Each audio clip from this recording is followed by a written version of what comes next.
Well, shoot, we got a leaky faucet. It's leaking right out the back there. A little bit of drip, drip, drip, drip. Anytime the faucet's on, you see it puddling up.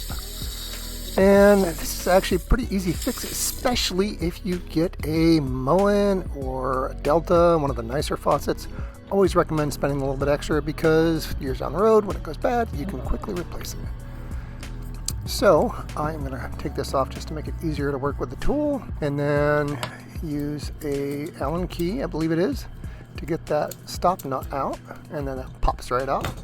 And then you can access the nut that holds in the valve. So these are serviceable. You just unscrew that, pop the valve right out, and there we go. So all we need to do is go to a local store, pick up a replacement. Here's a quick, simple replacement. And we want to put the insert in so it sets up the same way. This one has a quick stop, on-off stop. Line everything up so everything goes back in the same place. Pop in the new one. Boy, this is easy. And then we're going to stick our nut back on and crank it back down. I'm using a regular crescent wrench to tighten that down with. Real simple, real easy. There we go. I think I have the Cobalt Special there. It's a nice one from Lowe's.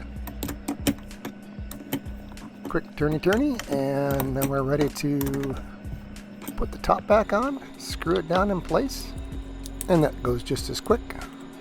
Ratchet it in, put the lever back on, and then we're ready to give it a test. Of course, we need to turn our valve back on, and it's a teenage bathroom, so there's all sorts of junk under the sink. We'll turn it on, and it's just that simple. We've got nice water again, no leaks around the faucet. I'm going to clean up around here a little bit, make sure there's no extra moisture. Somehow I got my hand wet there. We are ready to rock and roll.